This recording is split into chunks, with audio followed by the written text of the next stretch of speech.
Good morning. Yeah.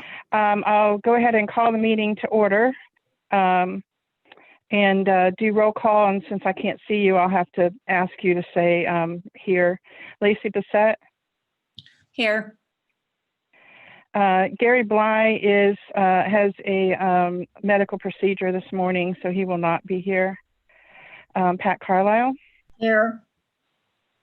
And I'm here. Joe Thompson. Yes, I'm here. Okay. Mayor Shag. He's trying to log on. Is he having problems too? Yep. I'm sorry. Joe Geis. Here. You're here. Okay. Jessica Gribbin. And Here. oh, there you go. Okay. So say you She's on the said you phone. were going to be here today. Okay. Do we have any guests? Is John Ensman here? John Ensman is present. All righty. Any other guests? Okay. So item number 1, looks like we've established a quorum for today. Item number 2, additions or changes to the order of the agenda. I would like to move the 2 items under new business, under items 9 and 10, up to before the committee reports, because I know that Joe Geis and Mayor Shag and John Ensman all have another meeting at 10 o'clock. So I want to try and get us out of here by then, but also want to make sure that we cover the new business. So any comments on that? Go for it. Okay, great. And then number 3, motion to approve the May 15th, 2020 digital and written minutes. I'll second. I didn't hear a motion. Okay. Yeah, I didn't hear a motion. Sorry. So that, Lacey, are you moving to approve the minutes? Yeah, I can move to approve. Okay. And then a second? I'll second. Thank you, Joe. All in favor of approving the minutes? Say aye. Aye. Any opposed? Okay, motion passes. This is hard not seeing you guys. We'll keep going here. Okay, new business. Shelby Ice Company demolition discussion. This all came about, if you remember, about 6 months ago. Tom Claybaugh happened to mention, about the ice house and the demolition, and that there were some things in there, like an old church that was has been, kind of documented through the years, that there was an old church from 1850 entombed in it somewhere. That's always been the story that's been in the newspapers and circulating in town, and the whole thing was kind of resurrected about a month ago, when Tom he manages the Shelby Museum of History Facebook group, and he posted a relic from the place on there, and said, mentioned that it was going to be torn down. And so that kind of spurred some discussion among other historians about what actually was in there, and if there's anything that should be preserved when it is demolished. So John agreed to come today and kind of give us the background on the building, and on the progress and what's being done now. So John, I'll just turn it over to you if you'll give us a little bit of background on it. Of course, Joe Geis and Mayor Shag, they're very informed of the progress that we made, moving towards the demolition of the property there at 36 Hansford Avenue. That would encompass the old ice house, or what we call the cold storage area. Give you a little bit of background. Back in 1979, the city of Shelby had purchased the property. Mayor Shag. I got a few pictures on my phone, John. Oh, there was from yesterday. Very good. But back in 1979, the city acquired a property for $200,000, and it had encompassed the cold storage. I'll consider the ice building the cold storage area, the beer dock, the maintenance building, Mama's Pizza, the car wash area, and at the time there would have been like a little food stand, ice cream shop out front.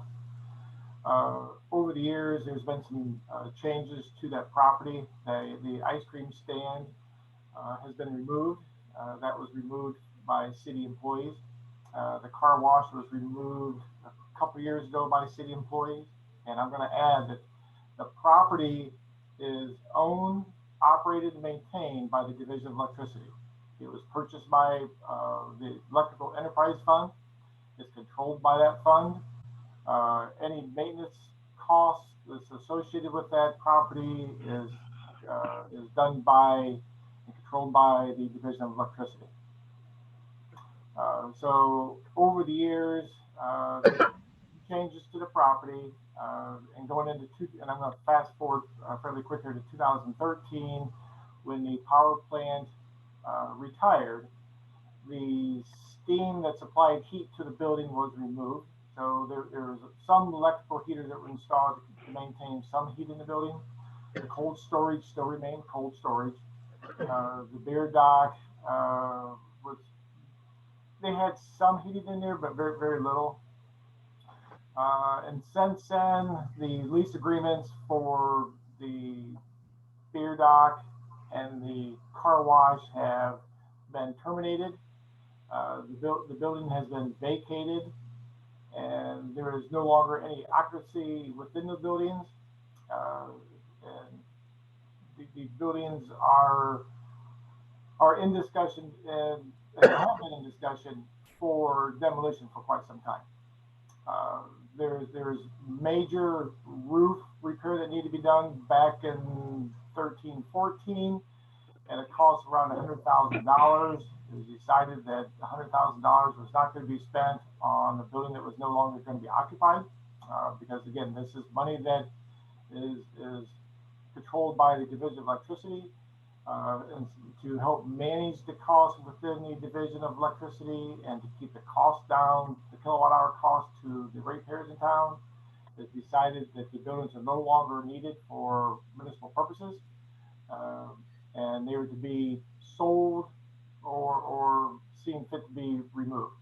So I'm going to kind of move around to some dates here. In 2017, these particular buildings that's been mentioned here had went in front of the Buildings and Grounds Commission. That commission, with recommendation to council in 2017, was that these buildings are no longer needed for municipal purposes, and they can be sold or whatever deemed by the administration.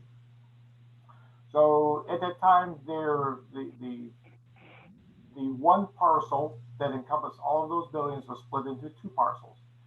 The first parcel would be the car wash that was separated from the rest of those said buildings.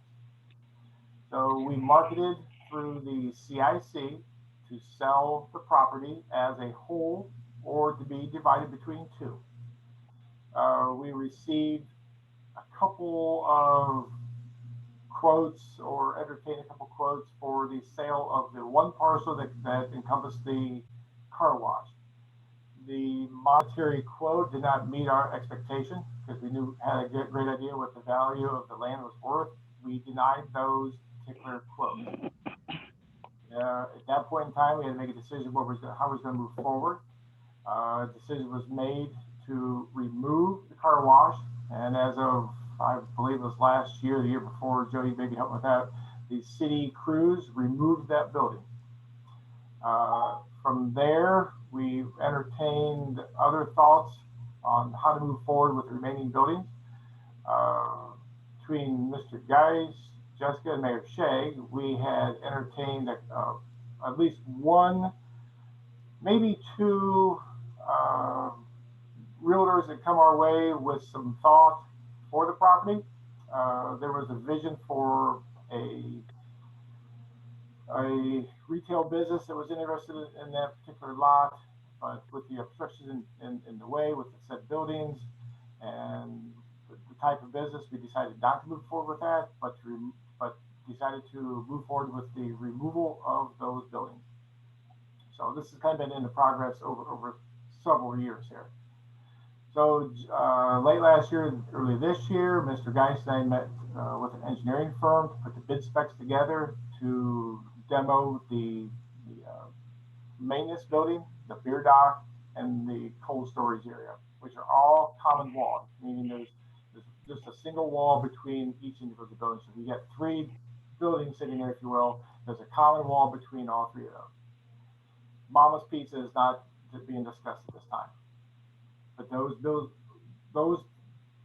building with the 3 common walls, if you will, or the 2 common walls, is being discussed and planned to be removed later this year. So we met in February of this year with the engineer.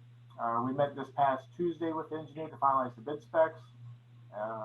And that's kind of where we're at. So we're waiting for the bid specs to come our way to have an idea of how to move forward with the bidding to remove the building. So with that, I had some conversation this week through email and on phone with Christina about some items in the buildings that could be of some interest to the committee.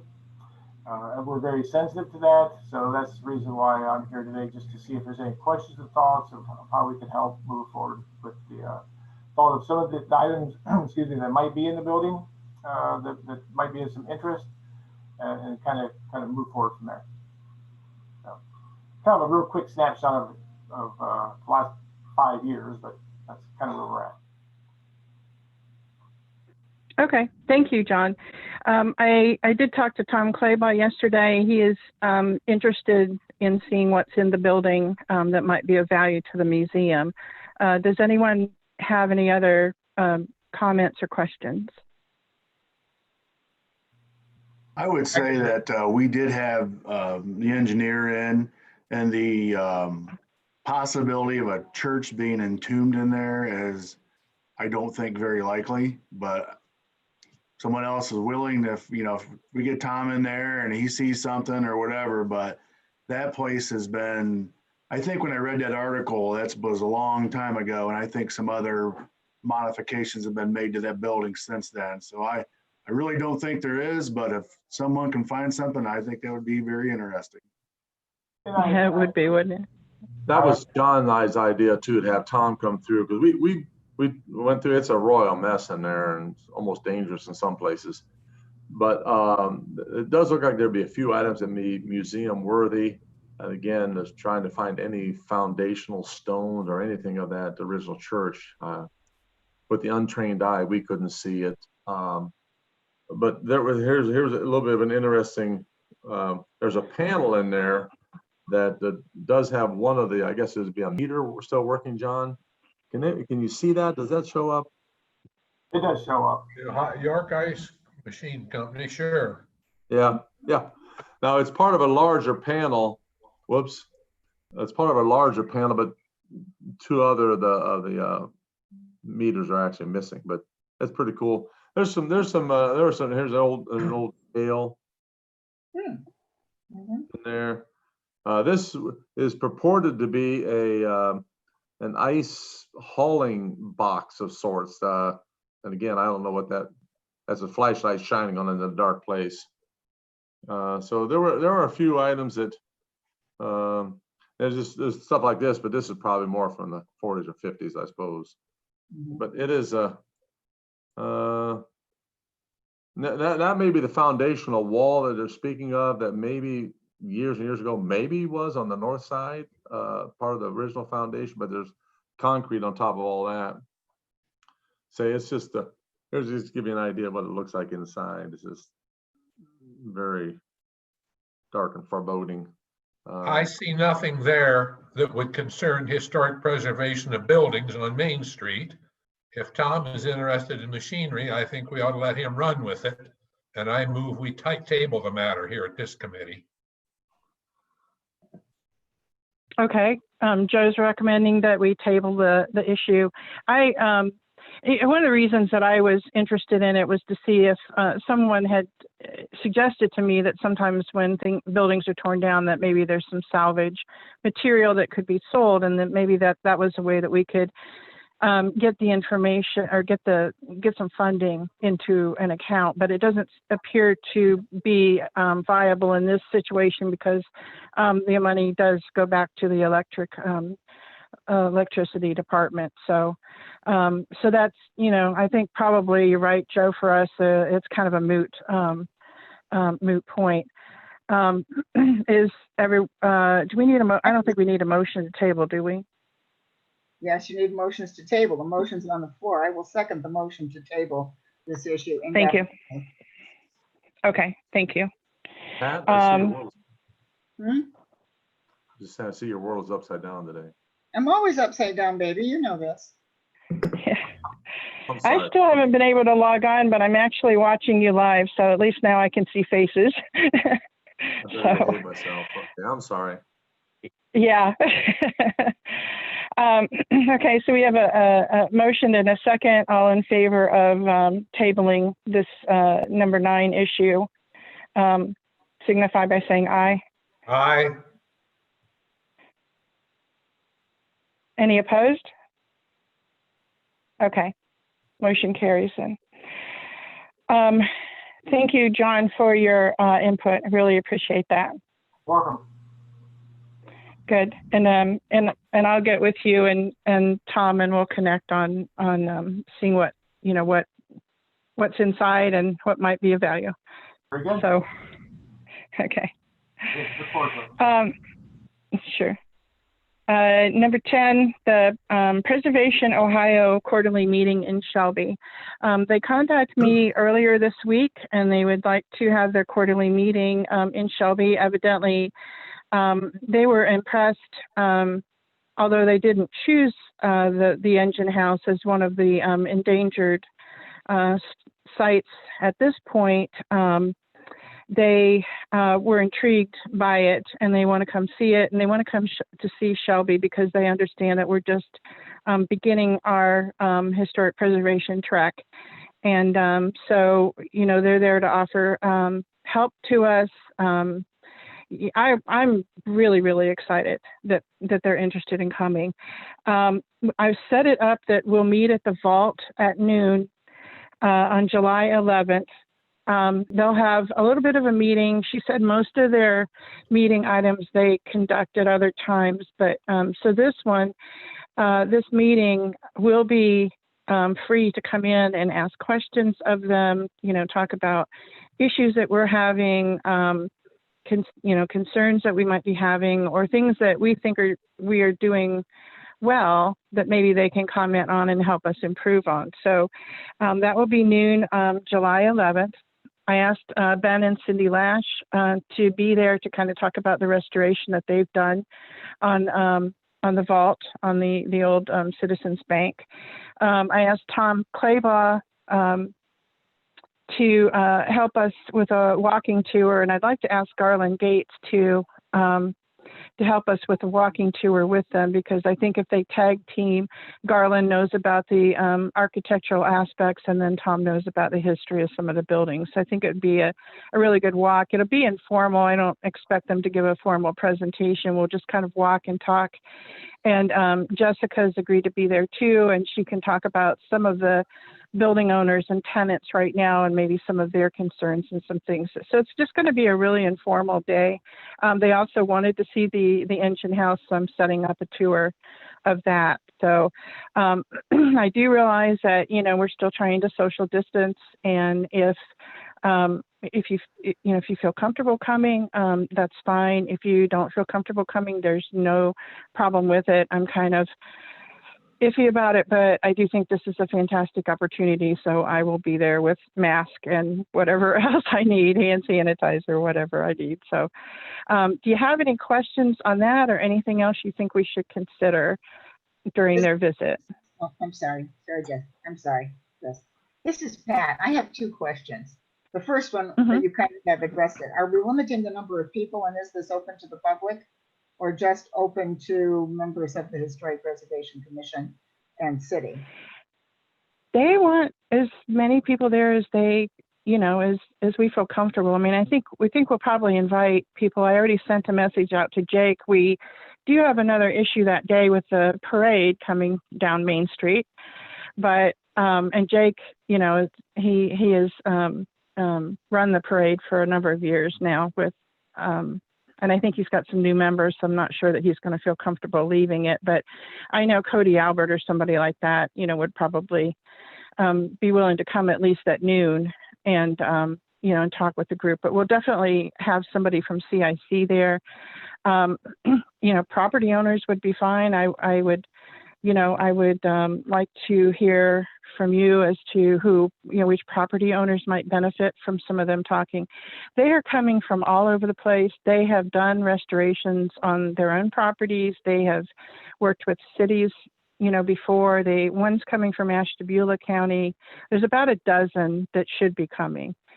And another one has like restored an old tavern. So there's going to be a wealth of experience coming to town that can, you know, talk with us. So I think as many of us as feel comfortable coming, and then we invite some of the property owners and CIC.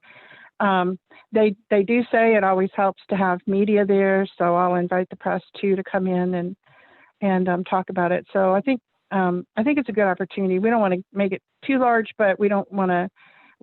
We would, you know, it'll be a public gathering, obviously, if we're there, I guess. So if more than two of us are there. My second question is, when you spoke with Garland, did he pick up on that this was the parade, the day of the parade? Did he pick up on that when you spoke to him? To Garland, I haven't spoken to Garland yet. Oh, you were going to, okay. I was going to say that Yeah, I I still need. meeting with Garland last night, and we were making plans for an item in the parade.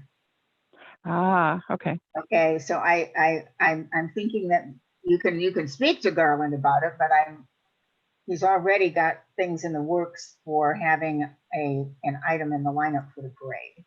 I just wanted to know. Okay. All right. Good. I will check on that then.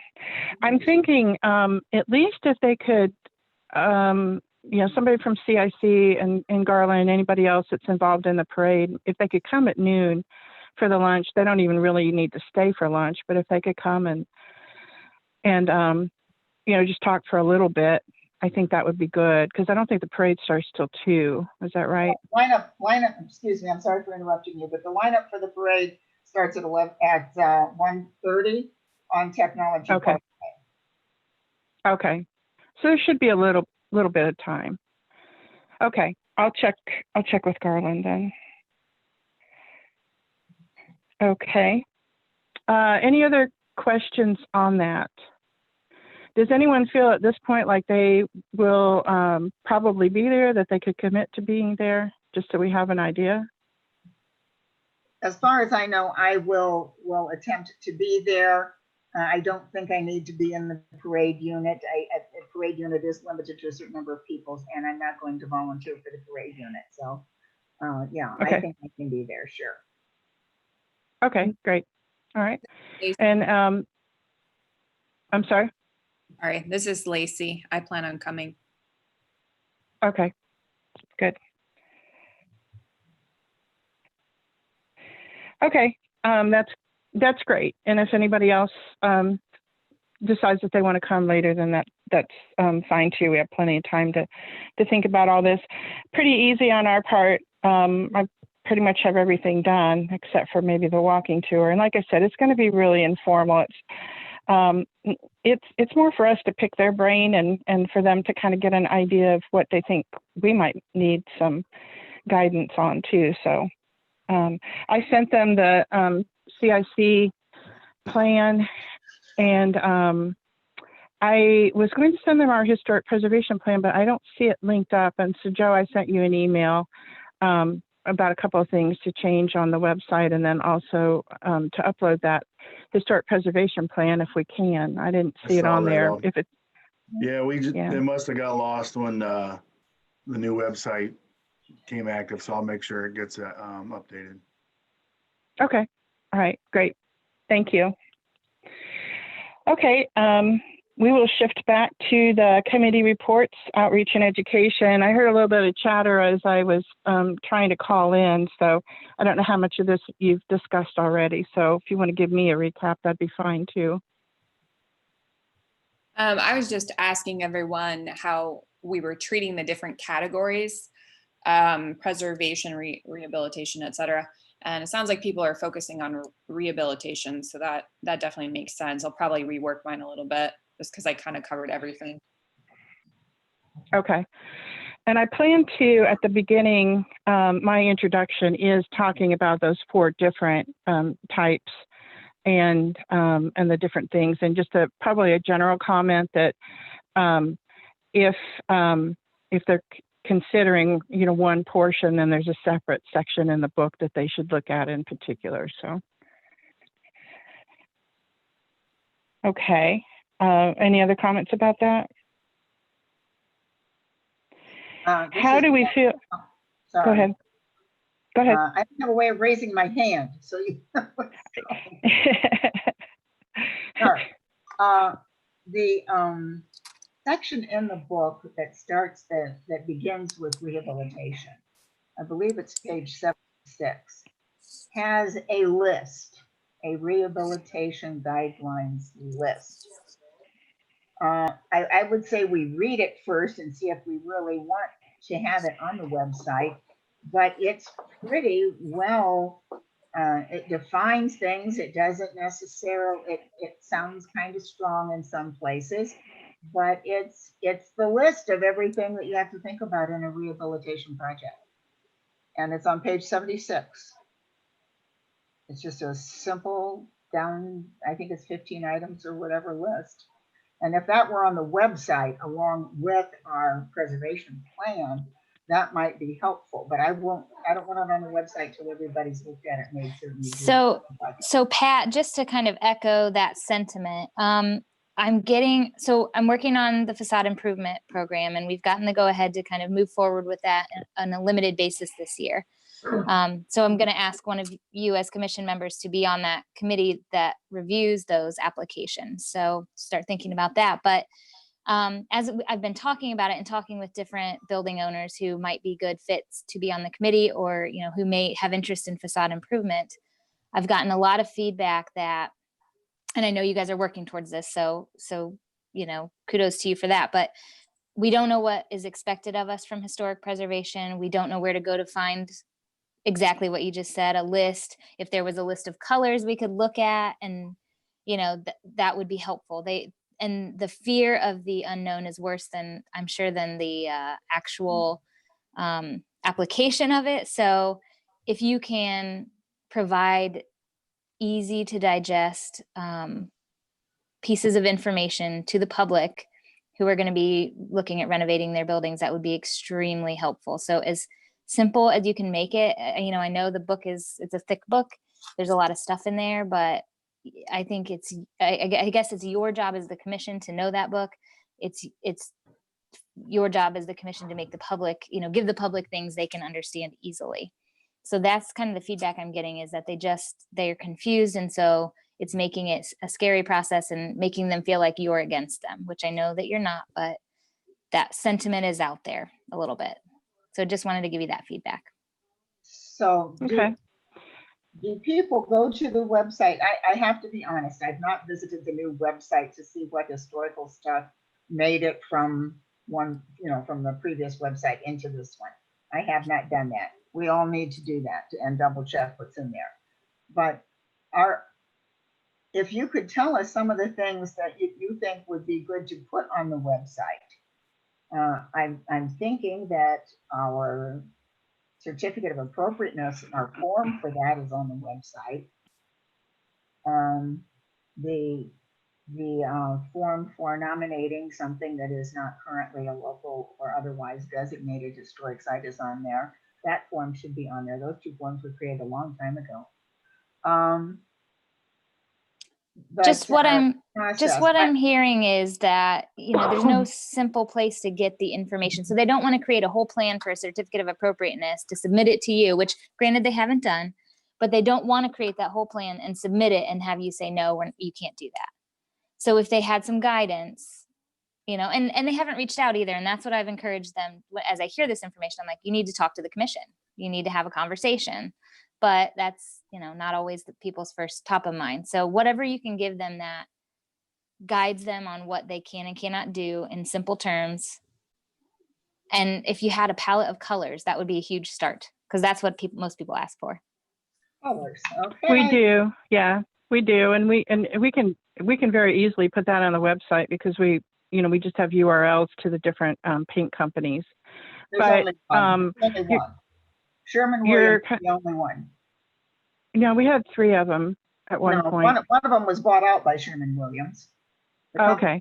Yeah, and the other one is Okay. Benjamin Moore, and they're not really organized like that anymore. Okay.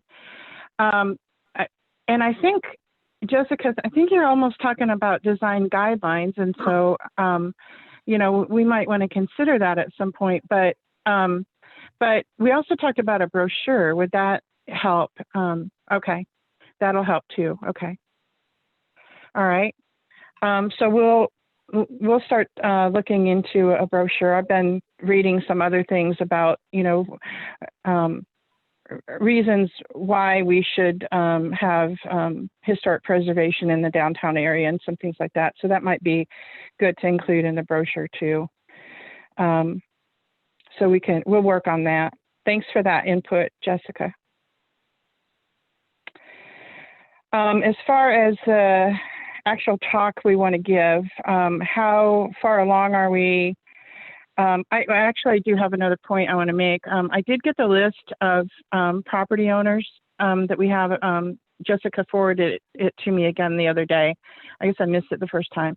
And it's very basic information. A lot of times it just has the name of the company and not actually a contact person, and it only has addresses.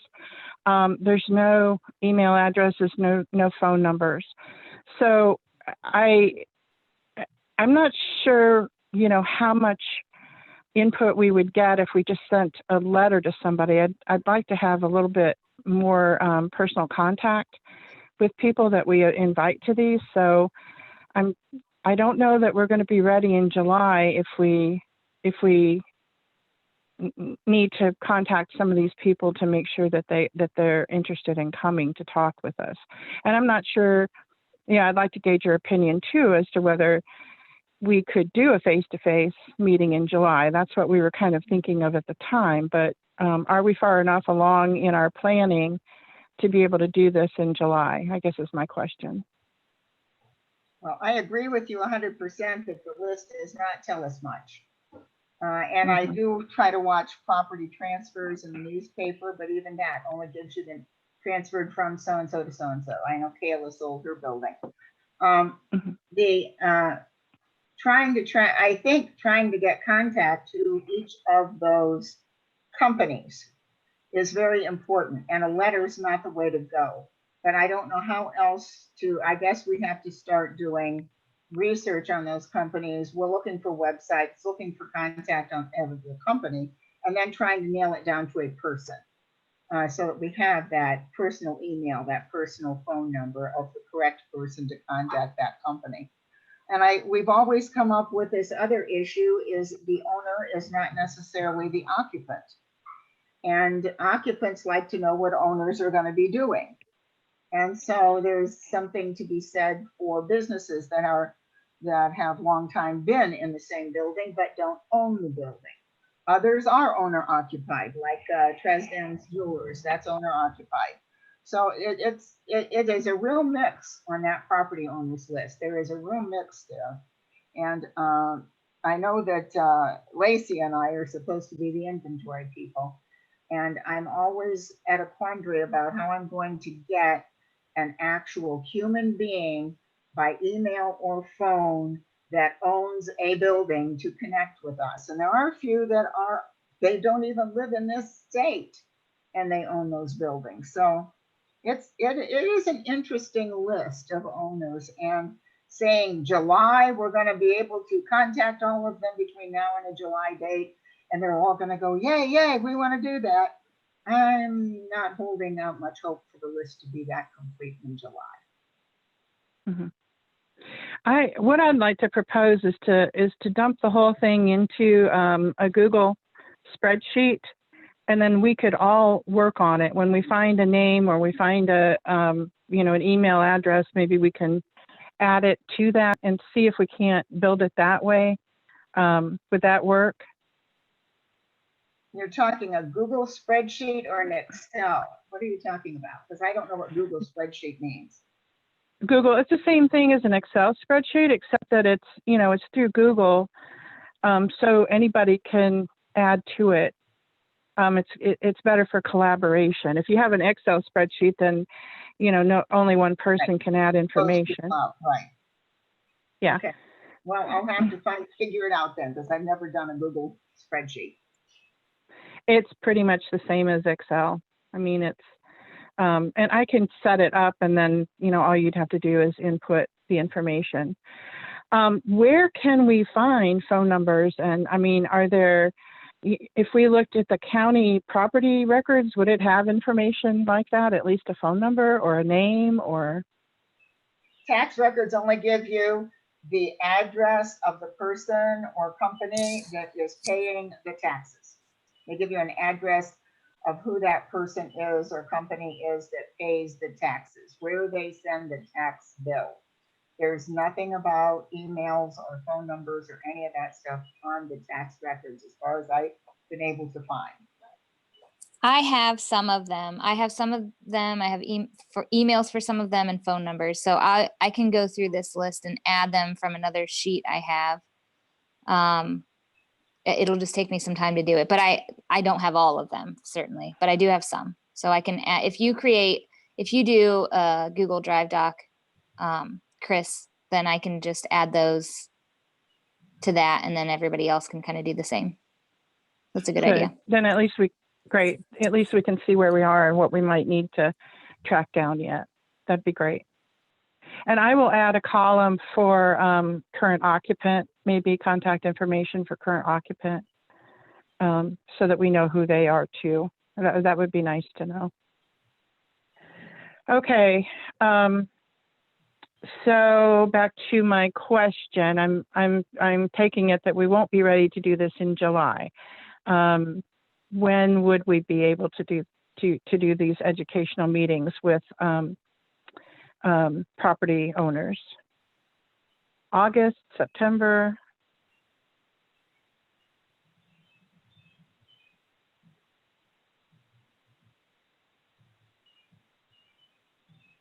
I'm thinking that we have a couple of elements to consider, one of which is the people who are attending, another is venue and what the current restrictions are on that. So I would say that September may be safer.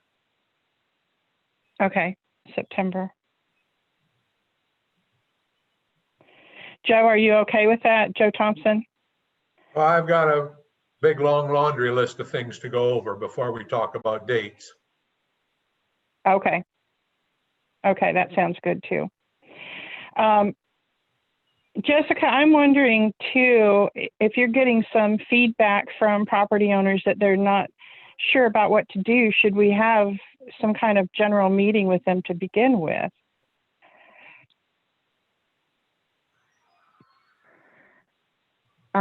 Just to talk about what issues or concerns they might have that we could talk about in these meetings.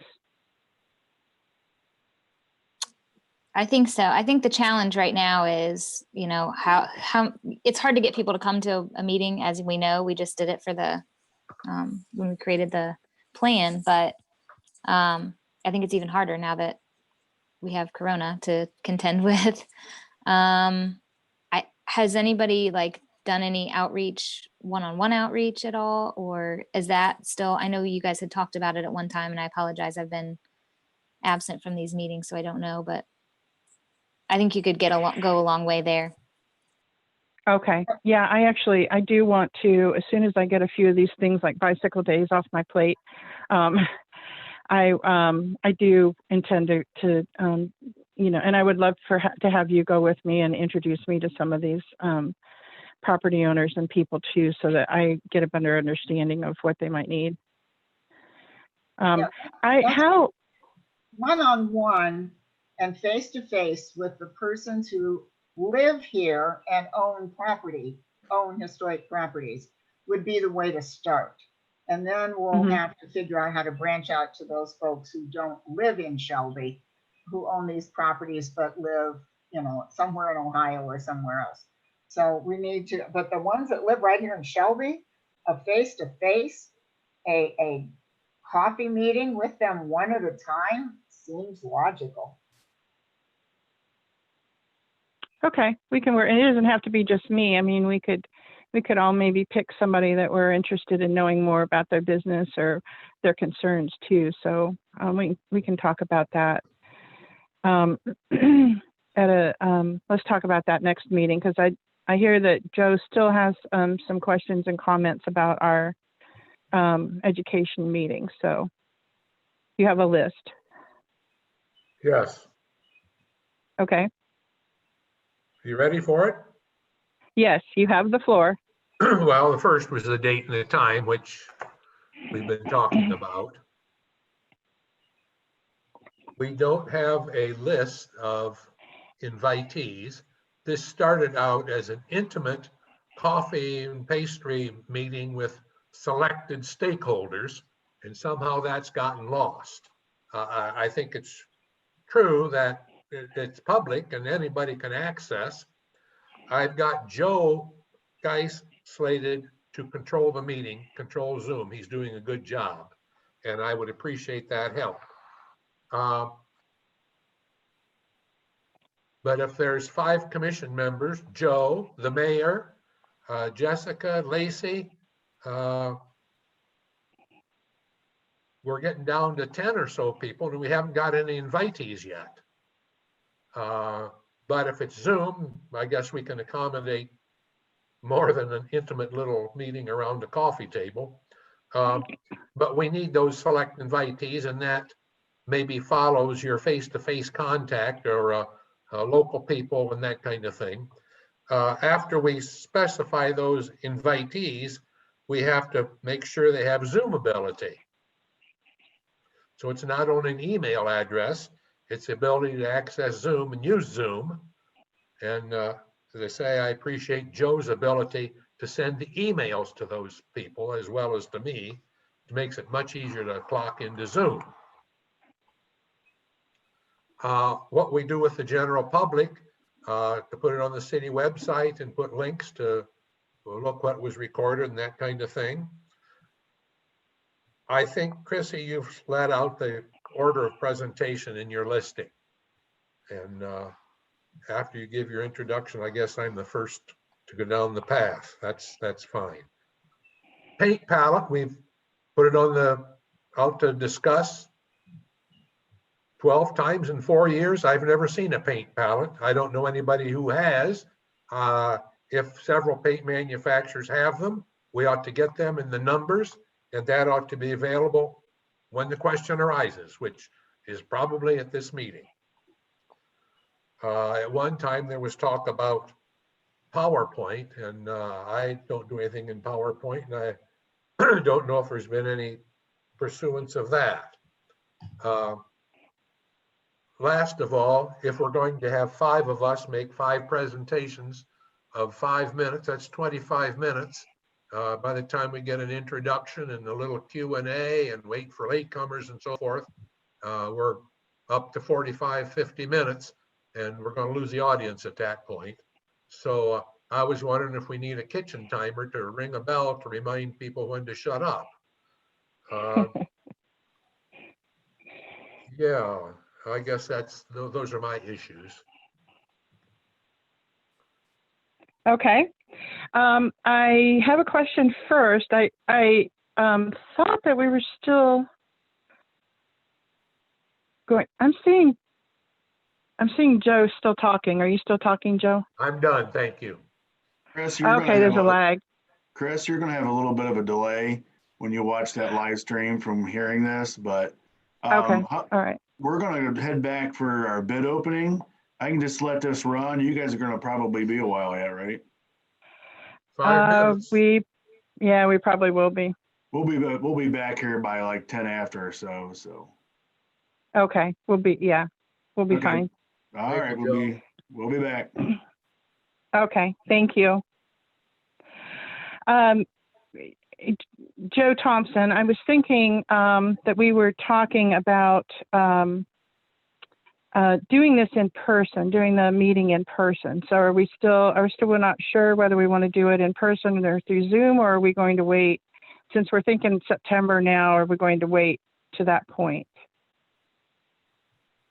I have no confidence in going back to the old regime, but we can't shift gears at every meeting either. And I move that we stay with the Zoom meeting. Okay. I think that's probably a good choice because we just don't know what, we don't know.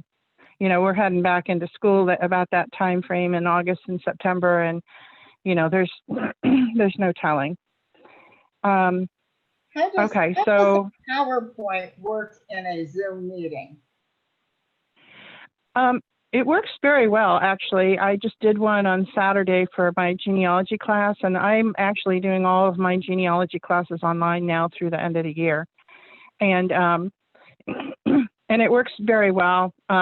You don't necessarily have to see the speaker when they're talking, and the speaker has the control to be able to advance the slides when they need them. So you basically share the screen, and then and actually that could be done by one person too. So we can and I'm sure probably the city has the account where they have Zoom webinars. If they don't, I do have that account, and we can do a run through. We can do a practice through that. That's not live, but everybody can get a feel for it and see how it works. So whether the city has it or I have it, whichever one we use, we'll be able to practice ahead of time. Okay. So along that line, can we show a paint palette? Sure. Now, my other question about the paint palette is that we actually, I think when we approved all of this, we approved we didn't approve paint palettes as a whole. We approved the websites that had a historic paint palette. So, and we just said anything on there. And some of them, it's a couple of hundred different paint palettes that they consider historic. So I'm not sure how we can go about doing that. Maybe we show a few examples of what for that time frame, the late 1800s, what it might have been, what buildings might have looked like, and realizing that a lot of these buildings weren't painted. They've been painted since. I just watched a webinar that I sent you the link like an hour ahead of time, but you can go back and watch it. They did record it, but it was on Medina and 60 years of historic preservation there. And the man who was talking made the comment that, these buildings in Medina were never painted. There's a lot of painted, they call them painted ladies now. They tried to make it look Victorian, and they painted the buildings, but they were not originally painted that color. So those are kind of things that we need to think about too. And we're not advocating taking the paint off because, but now that they're painted, then, there do need to be some considerations about painting in a historic palette.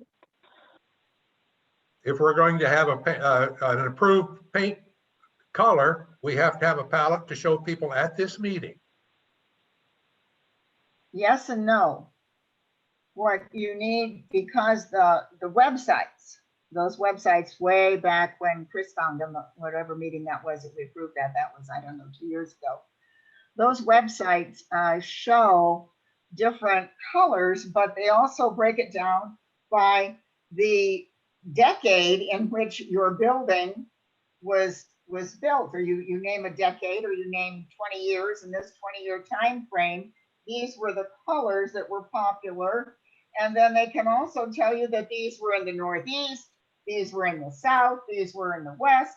Colors change according to geography.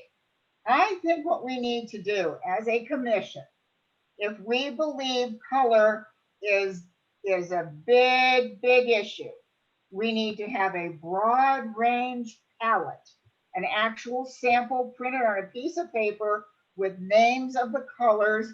If you go to Sherwin-Williams, this is the name of the color.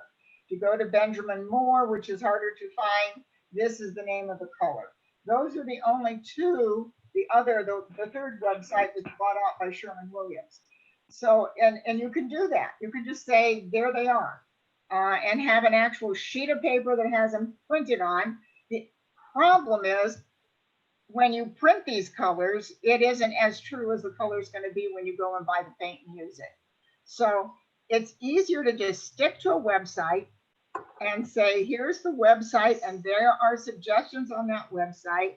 When you've decided the colors, like 3 different colors that you might like, bring them to us and we'll look at them, and then that's when we decide. But to say, here is the palette, and you absolutely have to follow this palette, is going to be a public relations nightmare, and I'm not in favor of that.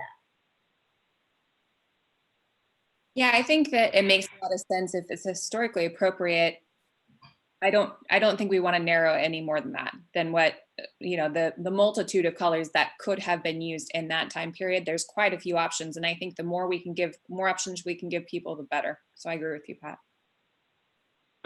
The other thing to remember is that we're looking at the colors and not necessarily the paint company. They do not have to buy from that particular paint company. Just use that color, and they can take it anywhere. Like, you know, down here to Ace Hardware, they have Valspar. I think they still do. I don't know. Haven't been in there a while, but you know, they can use Valspar paint, but you know, with that paint chip, anybody can match that paint chip color. That's true. So, That's the one that Sherwin-Williams bought out. okay. Be our basis for issuing a certificate of appropriateness. That's when we get into colors. Yes, is at the time of the certificate of appropriateness. That's when it becomes the real discussion, and that's when we have to have something at our hands that says, okay, here's some of the choices here's some of the ways that we would like for you to consider. Look at this and this and this. And we can put that on the website. Places, colors, historical colors to be considered. And we can put 250 of them on the website. I don't care. Or rather put the websites where they can go and look at 250 colors. But I don't want to get into a absolute, this is it and all there is. I just don't want to go there, and I don't want to open up that can of worms. I don't think we need that can of worms open. And Jessica, when people say to you, oh, we're worried about color, you need to tell them that's the last thing they need to worry about, because what we're really worried about is, are they maintaining the historic integrity of the building? Not necessarily the color. That's minor. Yeah, and unless people are wanting things like hot pink, I mean, I think there's a lot of flexibility there. I don't think it's going to really be an issue when people really see what options there are.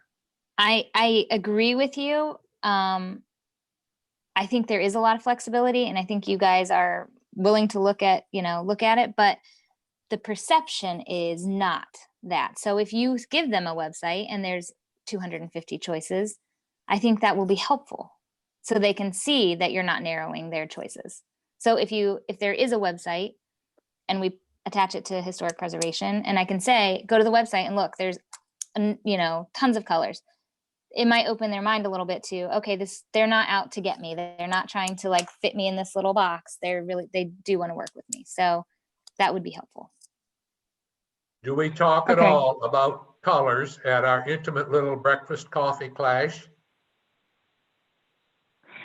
I would say just what Jessica said and refer them to the website, and I will take the responsibility of giving Joe the URLs again so that he can get those put on the website, so that we can all refer people to there. Okay. Anything else?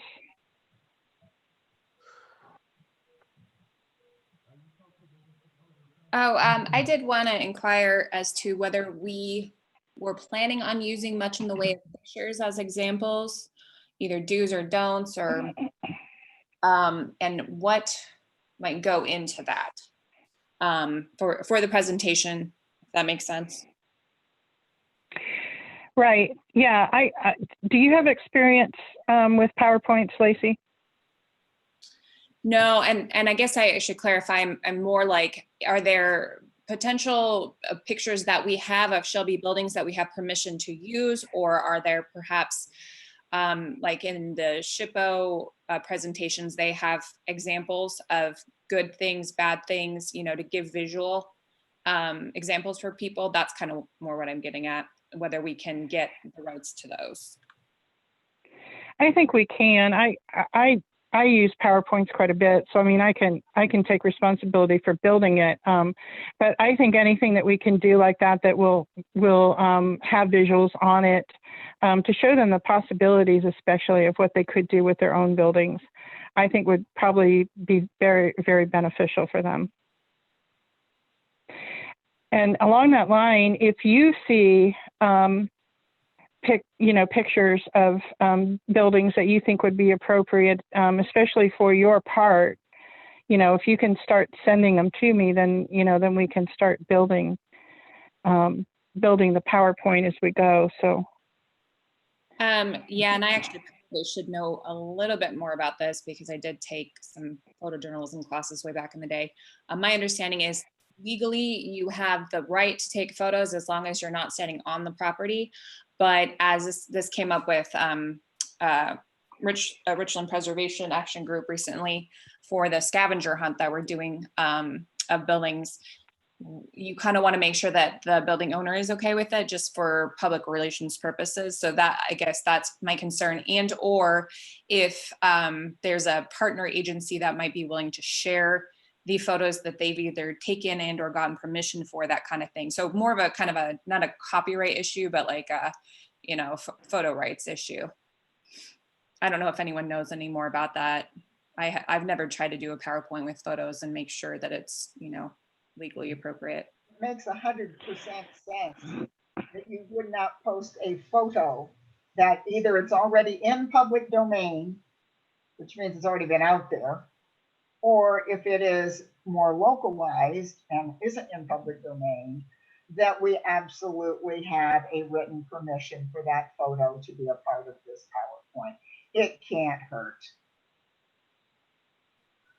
that's true, and especially if we're putting this on Zoom so that anybody can see it, and if we're putting it, through the city as one of the videos that's on this Boxcast area, or I think they're being saved to YouTube too. I think you're probably right that we do need to consider that too. Make sure that that we have copyright for all of the photos that we use and permission. Sure. Good point.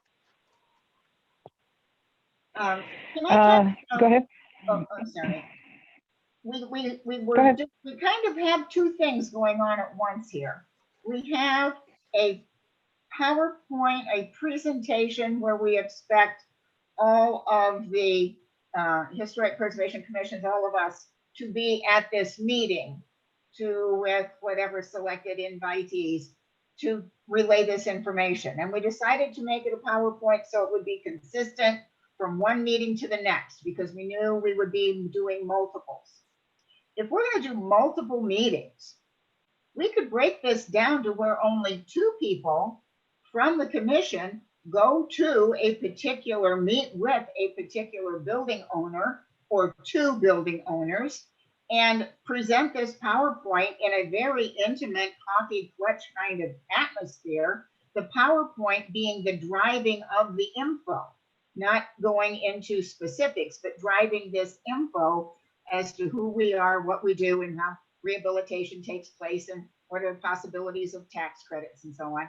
If 2 of us go, it's not a public meeting. 2 of us, any 2 of us, combinations, could meet with different people at different times at their venue very comfortably and say, we're here representing the commission. We have a presentation we want to go through. And if they have specific questions, don't answer them, but bring the specific questions back to the entire committee if it's something that we think the whole committee should be considering. And it's a public relations thing we're trying to do here. And I don't know that it needs to be a invite, answer the invite, show up at a date and time, 5 people talk at you, listen to your questions for 10 minutes, and away you go. I'm still on this one-to-one kind of thing. I'm still on getting it broken down into smaller pieces.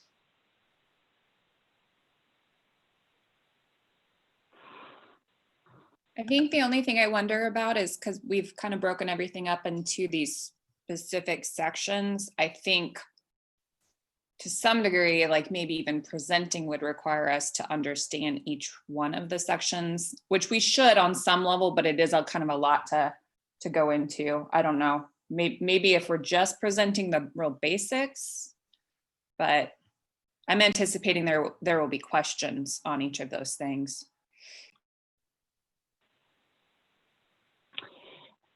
I think that's a good point. Joe, can you define the original purpose again so that we understand what we were thinking about? Somewhere came down the idea of intimate breakfast meetings with selected stakeholders. And I don't know where I picked that up. Is that in the book? The suggestion of the way to get this thing rolling? I don't know, but that was my guideline all the way through. Okay. When we broke from an actual meeting and a budget for donuts and a meeting room with sticky fingers and those kinds of things, and whether we repeat in the afternoon for people work in a business early morning, that got a lot easier with a Zoom meeting and recorded. It took a load off my mind, but I say everything's been focused since then on a Zoom meeting. Mm-hmm. I'm thinking that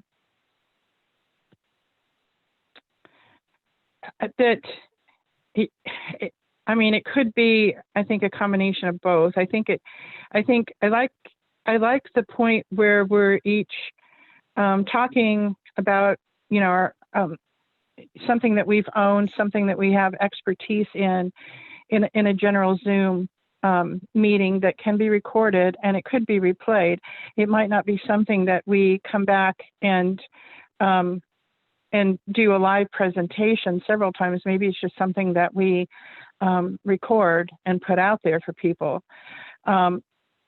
But maybe it's also something that we try to construct after we've talked to some property owners and really understand what some of their questions are and some of their issues are, so that we can address them in that Zoom meeting and really personalize it to Shelby.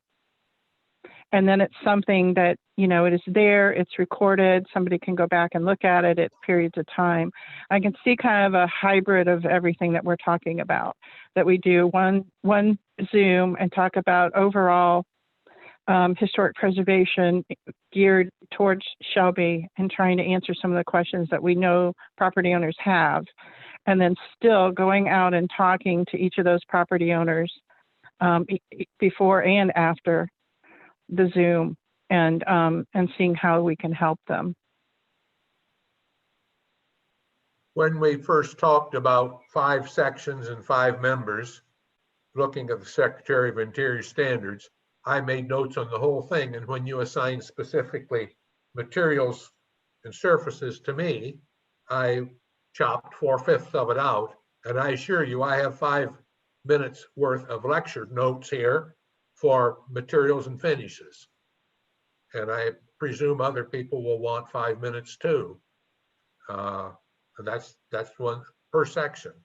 And that's a viable meeting.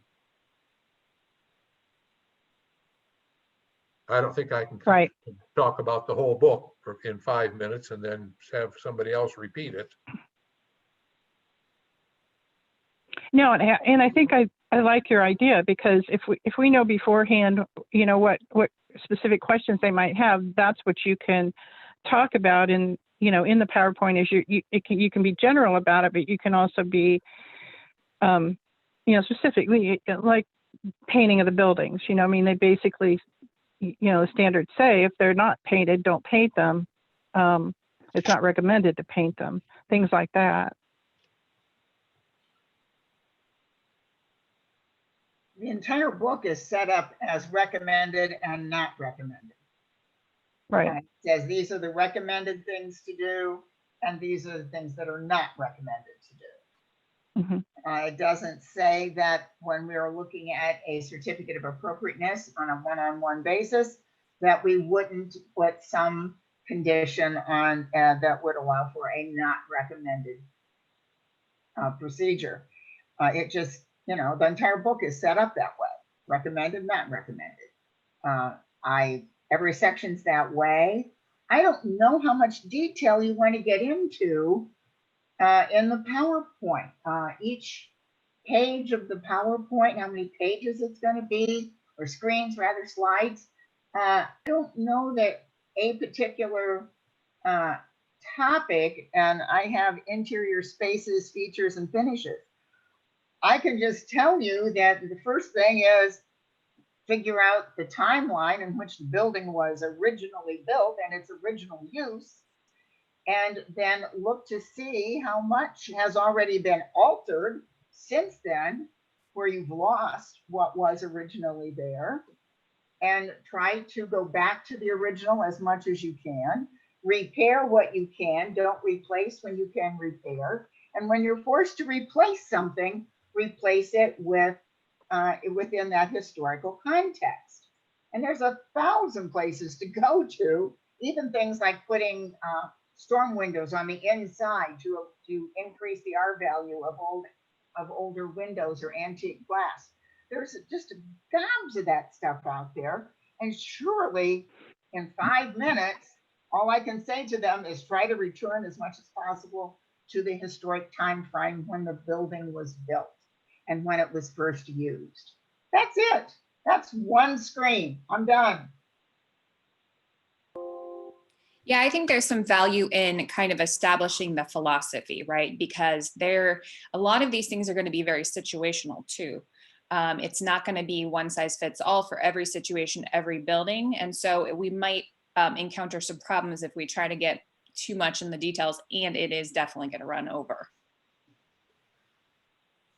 That conversation that you just had amongst yourselves, that's what you need to say. I mean, it is situational. Yeah, exactly. I mean, that right. Truly. And it's like you're kind of going through this as a group, like figuring out what your philosophy is. And that's what the public needs to hear, is just that you're going to look at each request on its own merit and taking into account all their circumstances. That's what they need to hear. I mean, you can talk a little about those things and where you can find the information if you want to find it, and touch, I think keep it high level is smart, and just, really it's about introducing yourselves to them and your group to them and what the whole reason for you existing is. So that's my advice to you, for what it's worth. I thank you all. That was really good conversation. And I do think that's definitely the direction that we need to go. I have worried, as we're talking about each of these areas, that we didn't want to get too in depth about this is what's recommended, what's not recommended, but really to personalize it to Shelby and to our area, and so that they understand, that we're here to help them, because why did they buy the building? They bought it because it's not necessarily because it's always, cheaper, because it's not cheaper to have a historic building, but they bought it because it was a historic building and it has character. And we want to help them, maintain that character and restore the character of the building, and to help revitalize the downtown area. And they're very much a part of that.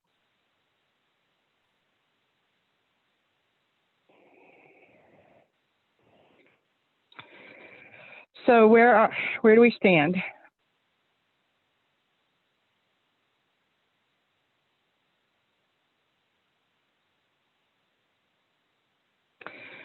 We've got some time. Do we want to think about this and kind of jot down, kind of look at what we've been preparing for a Zoom meeting, and with an eye towards what we've just thought about? And in the meantime, I know after the middle of July, I'll be able to go out and start talking to property owners, and hopefully I can get a better understanding of what some of their concerns on and pass them on to you too. So will that work if we come back next meeting and think about this again and look at what we've done so far? I only make one suggestion when we want to go out to talk to property owners where they are, meet them where they are at their buildings, property owners who are already here, residents of Shelby, and not necessarily expecting somebody to come in from California. But when we're doing that, I'd rather it not be just one of us. I really prefer it be two of us, only because I want to make sure that the property owner gets the understanding that it's a commission, that it's not a one-person show. So I think it ought to be at least 2, 3 is too many, because then it's a public meeting. Okay.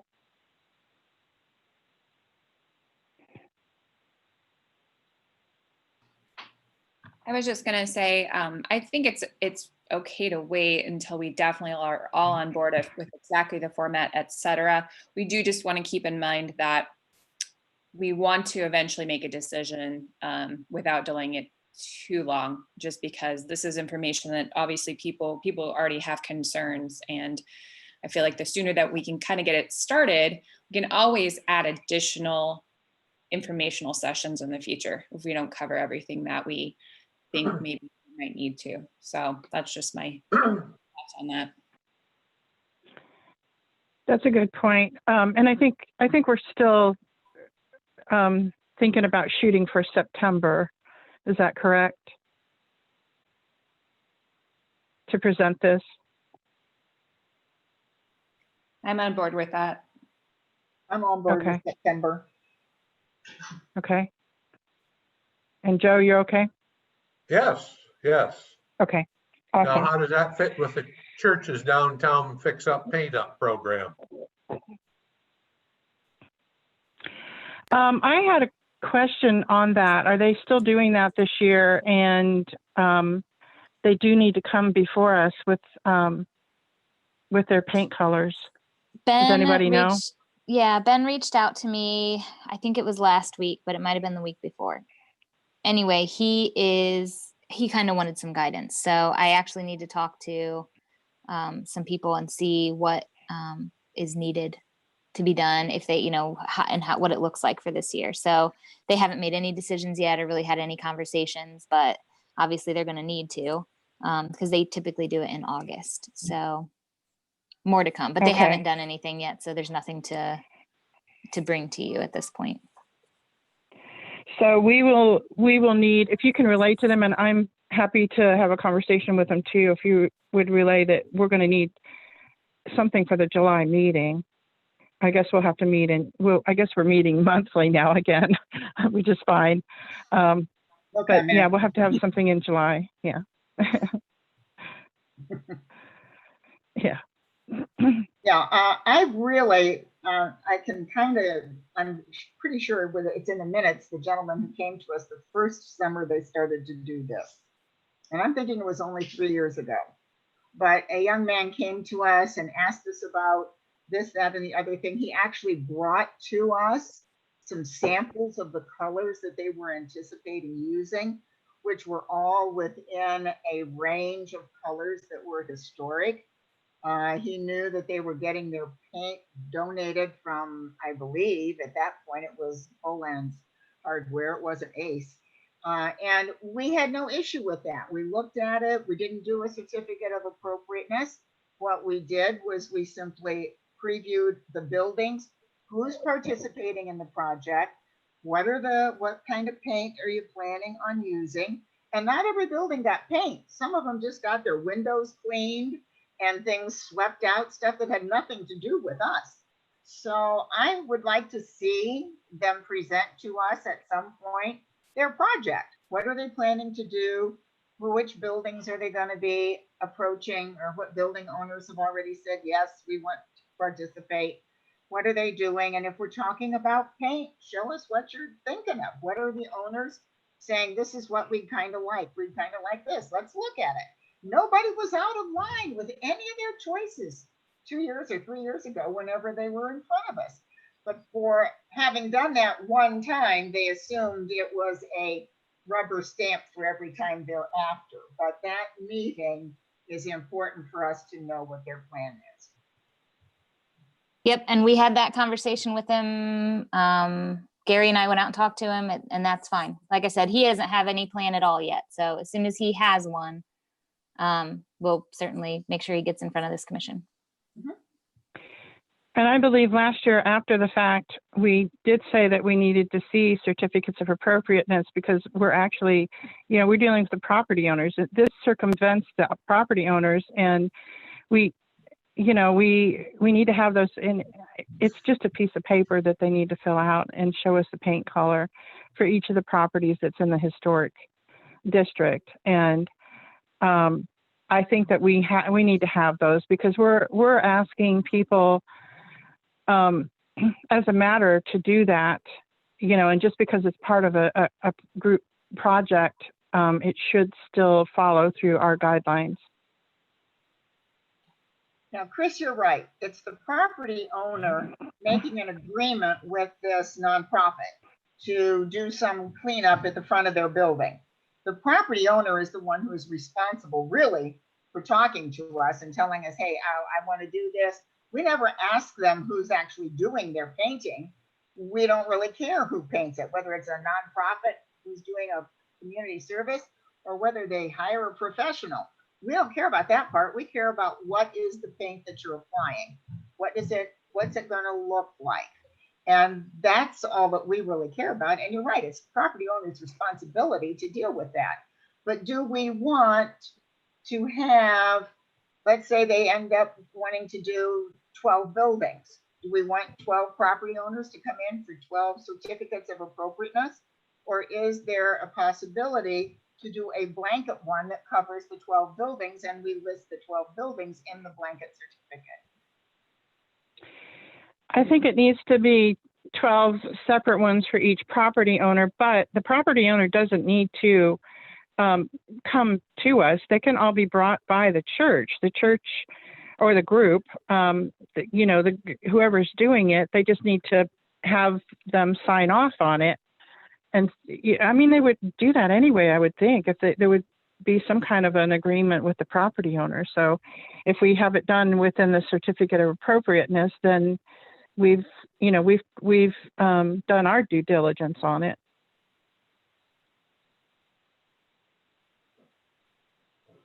I mean, the reason that we would have a property owner come to, a meeting that we're having a certificate of appropriateness is to answer questions, but I don't see that would be, I don't think that it's a requirement that they come.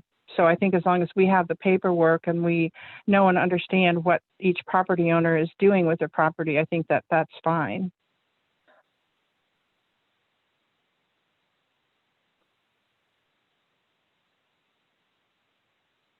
If we decide we don't want to issue a certificate of appropriateness, what's the next step for the property owner and the church? They would need to get back with us at that point, and we can help them find something that would be acceptable. But there again, I don't think we'd have an issue. Mm-hmm. It's all right if they all paint a deep navy blue. Well, we just need to let them know beforehand. Here's where you can find the period correct paint colors, historic paint colors. Choose from one of them. As long as they choose from one of them, there shouldn't be an issue. But we're not going to meet again for 2 months. Well, I guess we need to discuss that. Program will be over. Well, I guess we need to discuss that. Are we going to meet in July? I think we probably have enough business that we should meet in July. I agree. I don't have a problem with meeting in July, and I think the date ought to be such that if there is, Jessica, if there is going to be this summer cleanup, if they are going to do it and they're planning it, our date of our meeting should work in with being able for them to show us these COAs for each of the properties that they have agreed to work with. So our date might not be the third Friday of July. It might have to be a different date to accommodate what the churches are doing. But yeah, I'm sorry. Well, and remind them too that they may be working with 12 properties, but they may not all be on in the historic district. I mean, listed on the National Register or one of our, our local or state register. So, we wouldn't be concerned about those. We only would be concerned about the ones that are, in the historic district and on the register or inventory.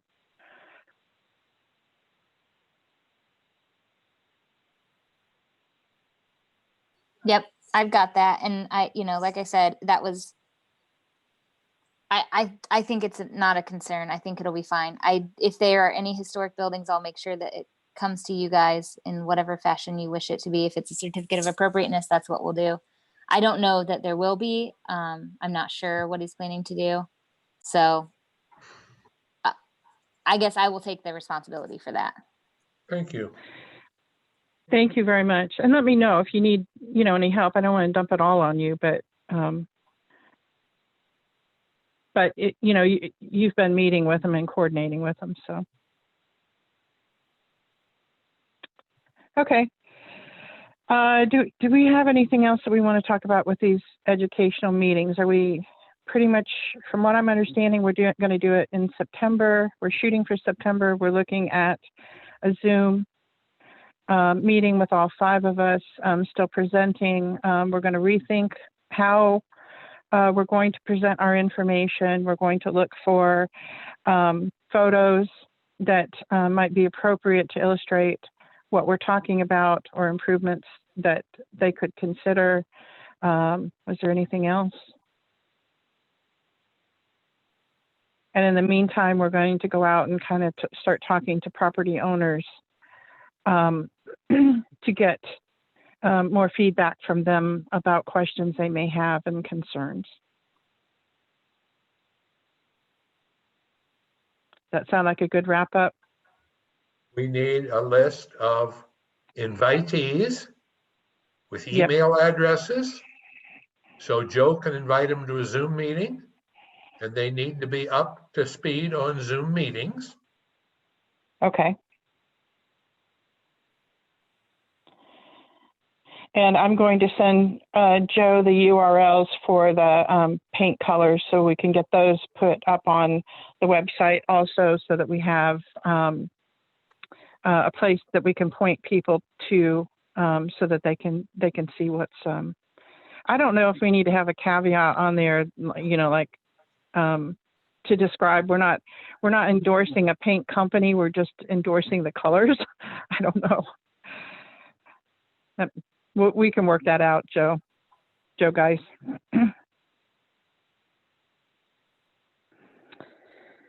Okay. Well, how do we keep the meeting moving on schedule? I think it will be a good idea to do a practice run.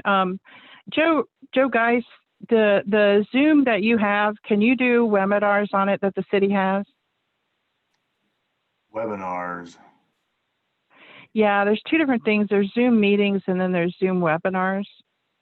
I have no idea.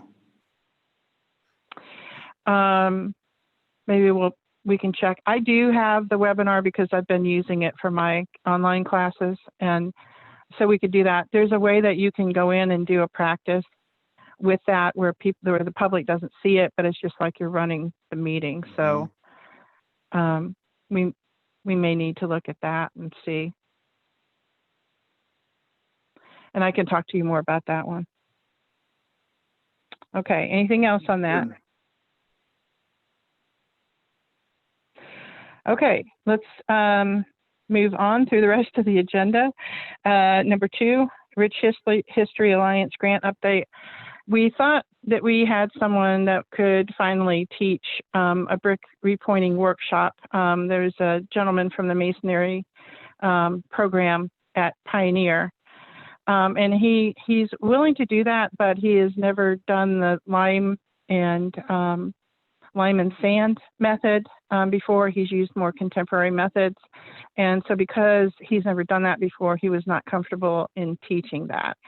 So we're kind of at a standstill. I talked to Alan Wigden about the grant. The next cycle is due July 1st. And he said if you're inviting people to an event, you might want to hold off anyway on submitting anything. So we decided, we probably can't do anything right now. Can't really put a date on it and invite people to a workshop right now. So we'll look at that again. They're quarterly grants, so we'll kind of look at it. What would that be? September, I think, maybe.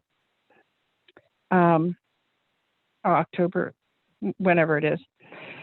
Number 3, the signage from Pomeroy Foundation is delivered. Joe sent me a photo of it, and it looks fantastic. Has it been put up yet? It wasn't up last time I looked. Has it been installed yet? I knew you were going to ask that, so I just texted a guy from the street department to see when I was going up. So I know they did the locate and for MOOPs and so forth. So I can't imagine it'll be too much longer if it's not already up, knowing those guys. Good. Okay.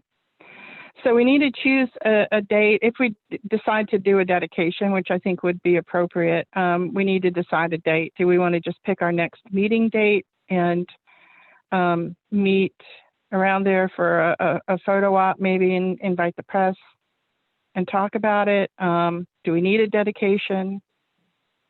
Your thoughts? Wasn't there a request from the Pomeroy people to have a 3-week lead on that so that they could participate in advertising it? Right. I think there was, yeah. Yeah, that's what I'm thinking. Our next meeting, that would be a month. So.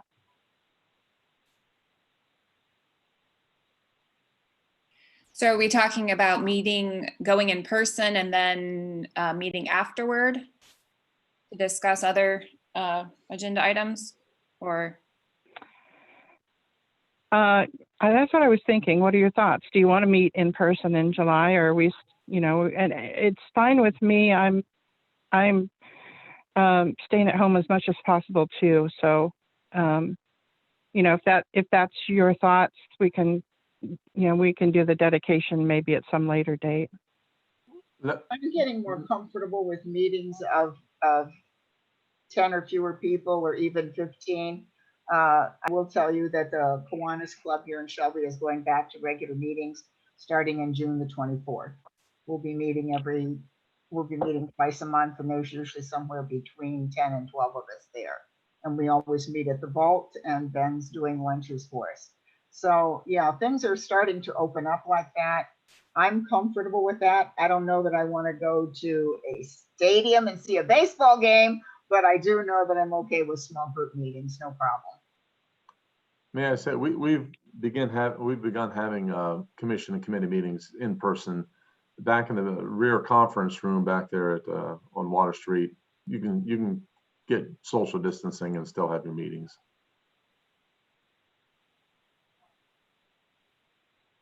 Okay.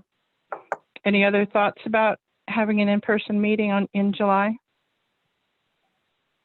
I'm still trying to stay separate, unless you want to do it outdoors.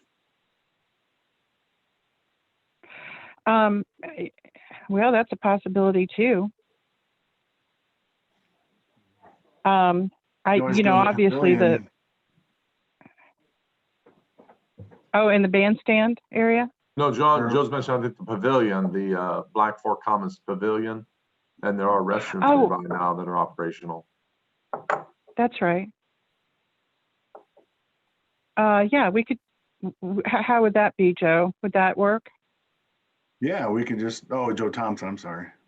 Do they have Wi-Fi down there? No. They go both ways. Well, would we need to broadcast through Zoom? Are you talking about we could do it through Zoom and then you could Zoom in? Is that what you're thinking? Sure. No, I can make it. Unless I hook it up to my phone. Come on down, Joe. We'll put you upwind. Yeah. I'll do it. I'll be there. All righty. Okay, we'll do this, the 6-foot social distancing. Can we all agree to wear masks? Yeah. Yeah. I do that Sure. anyway. Every time I go out, I'm wearing a mask. Okay. We'll do that for July, and then we'll reconsider for future months. Because I'm with you, I'm trying to stay out of the public as much as possible, but this would be a small meeting with just a few of us, and so we could do the dedication, and then we could walk over and do the meeting in the pavilion. Do you still want to say 9 o'clock for the? Do we want to do the dedication first or the meeting first?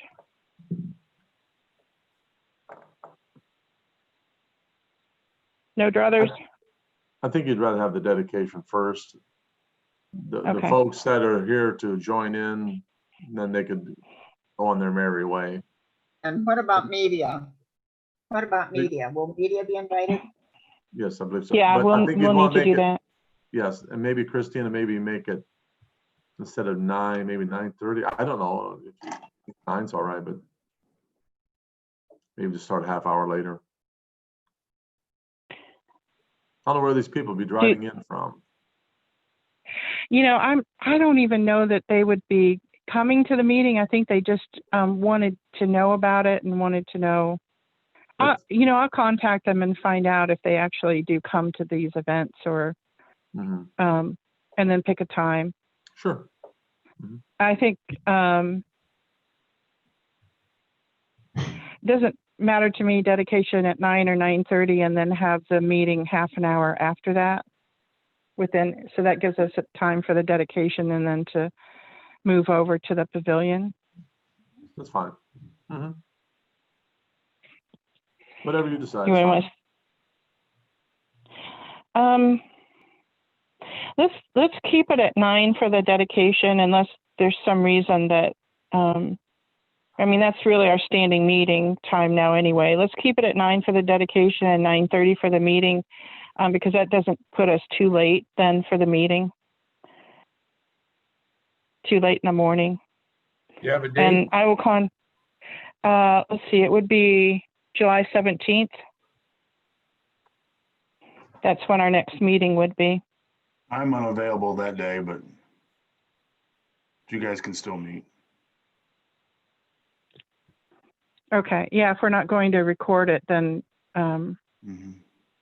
then that'll be fine. I can record it, doesn't matter, but I don't think we'll need to. Okay. All right, any other comments on number 2 or 3? Okay, number 4, SHPO online mapping system. Joe, Gary, and I all have access now, so that's taken care of. Publicity, the National Register article. I'm going to release that ahead of the dedication, marker dedication. I held off on that and didn't have it published in May because we were really close to getting the marker, and I thought it would make more sense to release it right before the marker is dedicated. So I will work on that and get it to them at the same time that that I publish when we're going to do the dedication. Unfinished. Oh, sorry. Number 6. Bandstand landmark discussion. I started filling out the paperwork, and it's kind of awkward are we filling it out on behalf of the city to put the bandstand on the local inventory? Is that how it goes?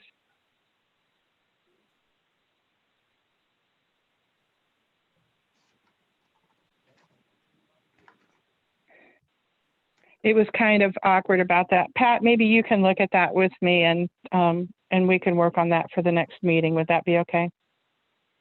That's on mute. Oh, okay. Okay. She probably heard me though. Okay, number 7, the engine house update. Do you have anything to add to that, Mayor Shag?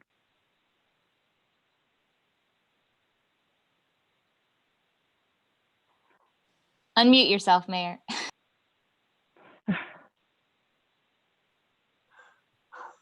We have not heard anything from community EMS at this point. Okay. One thing that I sent everybody, I took the liberty of just posting on a couple of Facebook groups just to see what their feedback would be. I hope that was okay to do. It's something that we've been talking about doing. And it was really interesting that if you belong to either one of those groups, you can go back and read through the comments that were made, but it was pretty interesting. Some of the feedback, and it kind of tracks along some of the things that we've been thinking about doing anyway. So, you know, we can talk about that more in the next meeting, kind of in the interest of time. But does anybody have any feedback regarding the information that I sent you, or just the engine house in general? I got one question though. Where did the term engine house come from? Because when that thing was started, it was horse drawn with a barn across the street. I mean, I've seen an old Sanborn map that said fire engine house or whatever, but I was just curious how that came about. The articles that I found in the paper, that's what it was originally called. So that's, you know, why I suggested that we change it to engine house. But yeah, basically they just kept the engines there, and then the horses were across the street. And I'm not even sure that the firemen stayed in the building at the time, because they might have, but it was all pretty much volunteer when they first started. I don't know how many, if they had any paid. They might have had a few, but I don't think they really stayed in it. But that's something that, you know, we can go back when Joe Thompson and I are able to get into the fire department and start scanning some of this history. We'll have a little bit more information on it. But anyway, that's what the newspapers were calling it to begin with, was engine house, because it kept the. I was just curious. Yeah. What would you keep in there if you didn't keep the fire engine in there? Yeah. I think they were more fire wagons back then, but Yeah. Wagons with pumps. Yeah. Yeah. I'm I curious. actually. I'm sorry. I'm curious as to whether when we say engine house and so on, we're talking about what existed that the city owned and operated. Because a lot of fire companies very early on were private, and you bought into and you became a member of that fire division. So when you had an issue, you had to contact the company that you had hired to provide you with fire service. Then it was a while before cities actually, and villages and so on, were using tax dollar or using local money for it. And the very early fire companies were all private.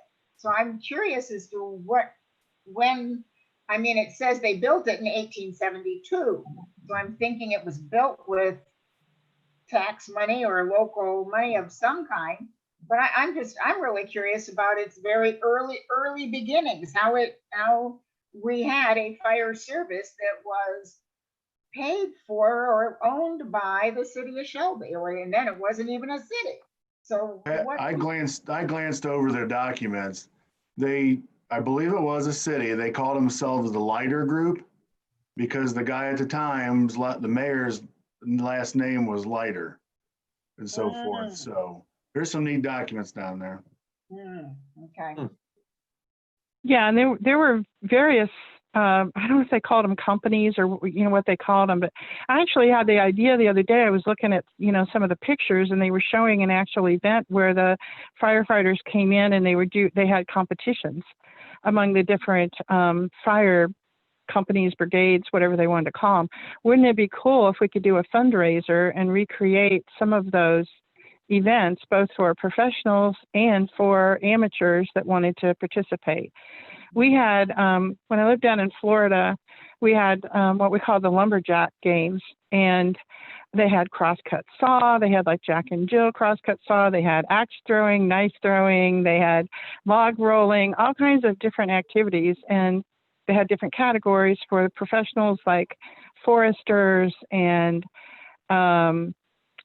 tree cutting companies, and those were all professionals that kind of do things like that on a daily basis. And then there were also amateurs that you had to sign up ahead of time. You had to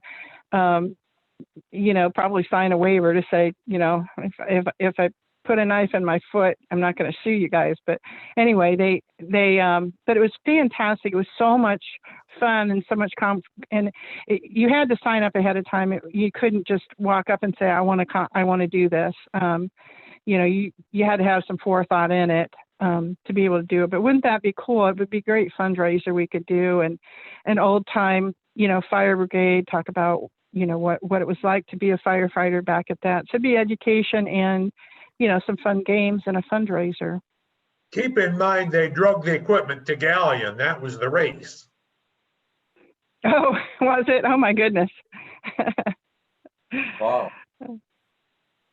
Well, when they had the Tubi fire, it was the same thing. It was, it was horse and carriage, and a lot of them had to come by train.